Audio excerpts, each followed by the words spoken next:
অমুক ভাই এগিয়ে চলো, আমরা আছি তোমার সাথে, বলি না? এটাও দরকার নাই। আমাদের ভাই একজনই, তারেক রহমান, তাই না?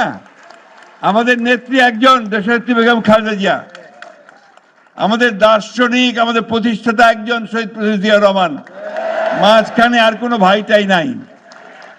বিএনপি তখনই শক্তিশালী হবে যদি ছাত্রদল শক্তিশালী হয়।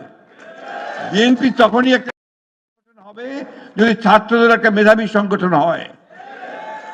তোমরা লক্ষ্য করে দেখবে যে এখন বিএনপিতে যারা, এই যে তোমাদের বকুল ভাইরা থেকে শুরু করে যারা আছেন, সমস্ত কিন্তু ছাত্র দলের প্রোডাক্ট। আমি নই, কারণ তখনও ছাত্রদল তৈরি হয়নি। আমি যখন ছাত্র, তখন তো পাকিস্তান আমলে, আমি তখন ছাত্রদলটা অনেক পরে তৈরি হয়েছে, বাংলাদেশ স্বাধীন হয়েছে অনেক পরে, আমরা যুদ্ধ করেছি। একটা কথা, বক্তব্য দীর্ঘ করবো না। এই লড়াইটা আমাদের কিন্তু এখন একটা অত্যন্ত একটা ক্রান্তিকালের লড়াই এসে দাঁড়িয়েছে। এই লড়াইয়ে আমাদের সবচেয়ে বেশি প্রয়োজন ধৈর্য, টলারেন্স এবং মেধার চর্চা করা। আর একটা বিষয় যেটা আমি সবসময় বলি, যে যুদ্ধটা কিন্তু অন্য জায়গায় চলে গেছে। যুদ্ধটা কোথায় গেছে? সাইবার ক্ষেত্রে। এখন সাইবার ওয়ার, সোশ্যাল মিডিয়া, এইখানে যে যত বেশি অ্যাক্টিভ, যত বেশি তার অবস্থান, সে তত জয়লাভ করছে। আজকে এই যে আমাদের বিরুদ্ধে বিভিন্ন রকম কথা বলা হয় দলের বিরুদ্ধে, তাই না? আমার ছাত্র দলের বিরুদ্ধে বিভিন্ন কথা বলা হয়, দেখবে যে ওরা অতি দ্রুত সেই সমস্তগুলোকে কাজ করে ভাইরাল টাইরাল করে দিয়ে মানুষের মনটাকে অন্যদিকে নিয়ে চলে যায়, ভাবে এটাই বোধহয় সত্যি, তাই তো নাকি? এই কাজটা কিন্তু তোমাদের করতে হবে। এটা তোমরা সোশ্যাল মিডিয়াতে অনেক বেশি অ্যাক্টিভ হও। শুধুমাত্র নিজেদের ছবি দিয়ে, একটা মিছিলের ছবি দিয়ে, পোস্টার দিয়ে কাজটা না করে আসল বিষয়গুলোকে নিয়ে তোমরা কথা বলতে শুরু করো। এটা তোমাদের দায়িত্ব, এটা তোমাদের দায়িত্ব। আমরা যারা বয়স্ক মানুষ, আমরা বিএনপি করি, আমরা সবাই এটা ভালো মতো বুঝিও না, কিন্তু তোমরা ওই মোবাইল সেটটা খুব ভালো বোঝো, তাই না? কি বোঝো না? না, ওইখানে লড়াইটা ওইখানে চালাও। That is the most important place.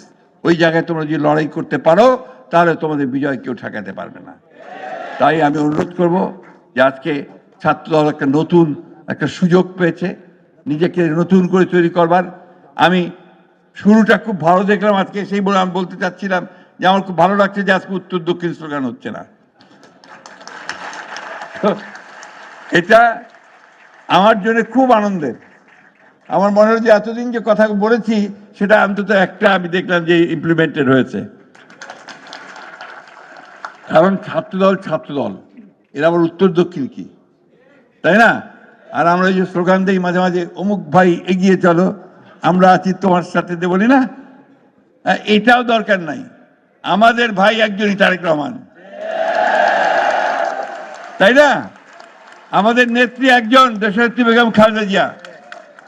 আমাদের দার্শনিক, আমাদের প্রতিষ্ঠাতা একজন, শহীদ প্রেসিডেন্ট জিয়া রহমান। মাঝখানে আর কোনো ভাইটাই নাই, কিন্তু ডিসিপ্লিন আছে। আজকে নেতা রাকিব, নাসের এবং অন্যান্য নেতা যারা আছে, তাদেরকে সবসময় মেনে চলতে হবে, সব জায়গায় নেতৃত্ব মানতে হবে, অর্থাৎ একটা সুসংগত রাজনৈতিক দল গড়ে তুলতে হবে। এবং সেটা আমাদের চিন্তার মধ্য দিয়ে। পড়াশোনা করে আমরা বলবো যে কেন আমরা ছাত্রদল করি, পড়াশোনা করে বলবো যে কেন আমরা পরিবর্তন চাই, পড়াশোনা করে আমরা বলবো যে ফ্যাসিস্ট কারা আর আমরা গণতান্ত্রিক কারা, কেন গণতন্ত্রের জন্য সংগ্রাম করছি, লড়াই করছি। এটা আমরা আমাদের মেধা দিয়ে আমরা নিয়ে আসবো। আমি আর বক্তব্য দীর্ঘ করব না, তোমরা সামনের দিকে এগিয়ে যাও।